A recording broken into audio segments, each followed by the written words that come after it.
to our 5 takeaways. New York City movies, baby. Our top 5. Are you ready, Paula? I absolutely am ready. I am super ready too. And all right, so let's start with number 5. We'll kick it off there. I do have a parameter on mine. Do you have any parameters on yours? Very lightly. I went kind of light with this one because I figured this is one we would be doing more than once. So I kind of just, if it was more set in New York City, was just kind of a light parameter from as far as this one. That's good to know. Good to know. All right, my parameter is a little heavier. Oh wow, I'm excited. Not heavier in the sense of like, it just like there's more depth to it than that, I guess, and then only sheerly because I'm an idiot. It's really what it comes down to. So I figured for this, what I wanted to do for my parameter, and excuse me if I'm being very kind of crappy right now with you guys because I'm trying to log in and get my my notes ready for this because I was logged out everything right before the show started. So anyway. Neither here nor there. Going back to my top 5. I'm just going to make a hell of a clip. This is part of a podcast. Yeah, a hell of a clip for somebody after this. My number 5 on this, my parameter with this is it's all movies that you see, that my favorite New York City movies. It was all filmed in New York City, and they all feature the Twin Towers. Oh, wow. Oh, I like that. So those are my parameters for this one. So that's why I said there's so many others because like Escape from New York's not on there, you know, like, and I love that movie. It's about New York City, but I wanted in New York City, filmed in New York City. So that's kind of where I came from with that. But my number 5 is The Paper from Ron Howard directed it. Stars Michael Keaton, who's very topical to the movie we're going to be talking about later. But Michael Keaton, Marissa Tomei is in it. Robert Duvall, Glenn Close, Randy Quaid. It's like an ensemble cast. It's a brilliant little like dramedy into a sense about a New York newspaper just trying to make the news for the day and get ahead. I love it. I think it's a fantastic movie. It features, of course, the Twin Towers, as I love them and remember them. And that is why it's number 5 on my list. What is your number 5, sir? My number 5, you know, I'm not going to say any of the like, they're not numbered according to like what I think of them. They're just random order. My number 5 is Goodfellas. Good one. Good one. Yeah, that's a classic. I love it. You know, rest in peace, Ray Loretta.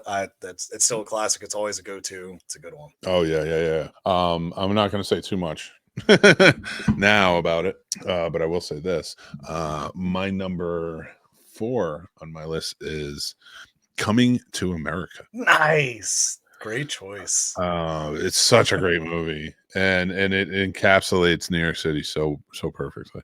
It really does. I just love it so much. Yeah, so that's my number 4 on my list. What's your number 4? My number 4 is the 1933 King Kong in particular. Ooh, I love a good black and white New York and just how they captured, you know, the essence of New York, but just old-timey looking and adding King Kong. Like, those scenes are some of my favorite visually. That's a good one. That's a good one. They didn't even come up on mine. I mean, it wouldn't have fit the parameter of mine, but in a future New York City one, that could fit. All right, my number 3. And I don't like, here's the thing. I have such a basic bitch list. It's so basic. And the reason it's basic is because when I'm looking at New York City, I'm like, all right, thinking about all the movies. I'm looking through the list. I had to pull up on 3 different Google Maps movies that were filmed in New York City in the 90s, in the 80s, 90s, 70s, and these 3, because that's the decades that they were up. And I'm like combing through and I'm like, there's so many amazing movies that I love that were based in this city. And I just truly am like, I don't know how to choose. How do I choose this? And like, I was getting really agitated thinking about it. And I'm like, I don't know how I'm going to be able to do this. I picked this up and so I had to add that parameter of in New York City, had to feature the Twin Towers and such because I knew I was always going to kind of go with that one. And when I went with, I was like, but the other parameter was my favorites. This has to be my top favorites that fit that parameter because there's so many I can do. And like, so these are all my true favorites based in New York City. Basically, I mean, there might be some switches like French Connection might, you know, push the paper, you know, something like that. But, and there's plenty of others. But anyway, I drooled on about that a little bit too long. So where we're at number 3, is it? Yes, we're at number 3. Is it me or you? I guess it should be me. What did I say for number? What would I say Number last? 4. Your number 4, I think you said, was Coming to America. Yes, so I didn't say my 3. My number 3 is Ghostbusters. Nice. Yes. How do you not, man? Like, it's Ghostbusters. it's so amazing. What's yours? My number 3 went with Rear Window, actually. I think that's a good depiction of, how the apartments are set up, how you really can look through the windows. And with only murderers in the building, I think Rear Window does a great job setting them up for a show like that, where it's just all based in that little, complex of apartments all facing each other. So you want to hear something interesting about that movie? Because it's actually funny you say that. And anybody with the clip will know now. To this week's movie, because New York City, if for my mixed movie pick is Rear Window. Yes. And you want to hear, and I talk about it in my small little video that I do where I talk about the history of it. And a cool thing about it was, did you know the sound stage that they filmed that in, they like took out the floor and exposed the basement, because that is all a courtyard. That's what that's all the courtyard is in the soundstage, and they built it up and they gave it depth and they added that street. And when when they would drive the cars by, because he wanted the realism of it in that alleyway, people were like getting sick because of all the exhaust. Oh wow. Yeah. So, I guess they had to concoct a plan, and I believe they pushed them across, because it's such a small slither, like a bunch of PAs. Good luck. Push the car off on the other side, like they would break. So it was very interesting. There's a lot of stuff to read about that movie if you haven't had a chance in the filming of it. Hitchcock went all out. All those apartments were workable apartments that each of the actors stayed in during the day. They didn't have trailers and all that stuff. So that's where they were. They were in those apartments where they could work and chill or read or whatever. It's a very fascinating movie and how they made it. So I'm so glad you said that. So those are our number 3s. Great choice. Number 2 on my list is Goodfellas. Good choice. That's why I didn't want to say anything earlier. I love that movie. That movie to me is nostalgia. Listen, the diner they're in Jersey, know it. Everywhere they're at, I've just been in. I know people from those areas. I've been in those areas. I've know families from those areas.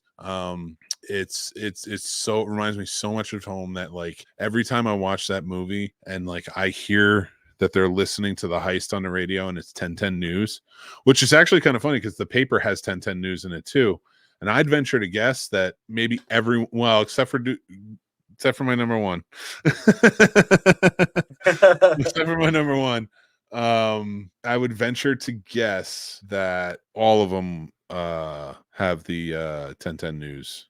And this is 1010 News. This is the news from around the world. It's you have no idea what I'm talking about. But if anyone from New York City or even Jersey City or something that area, Hoboken, they know exactly what I'm talking about, and it just reminds me of that, and I love it. So that's awesome.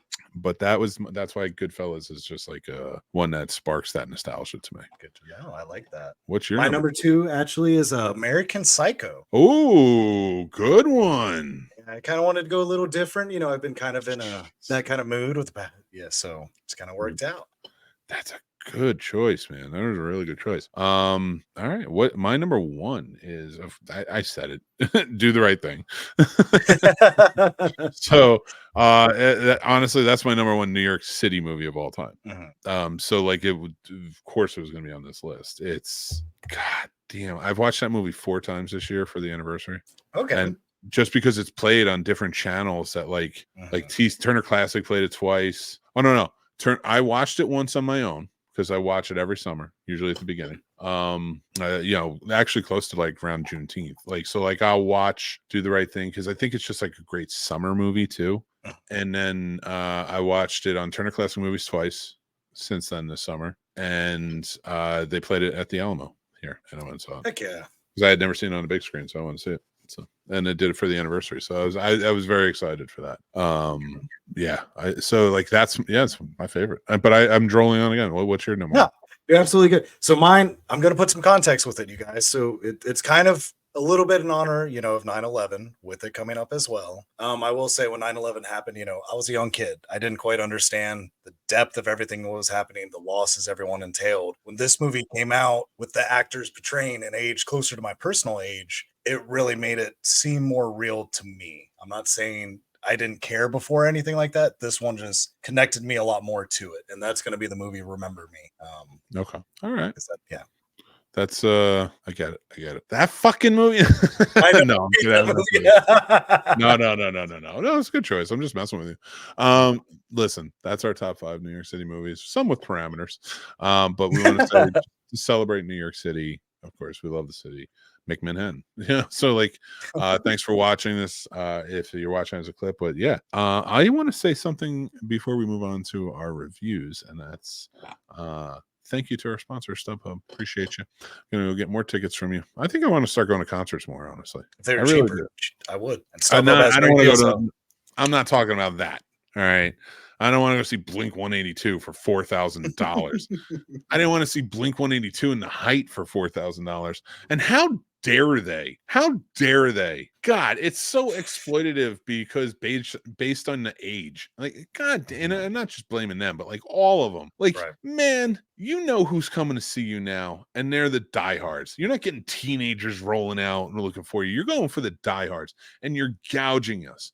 And it pisses me off because what you're doing is you're first of all, you're selling out to the very thing you guys used to claim. When Green Day did it, man, I just wanted to smack my head. I was like, yep, American idiot. Here we go. Like, you are everything now that you were arguing about then.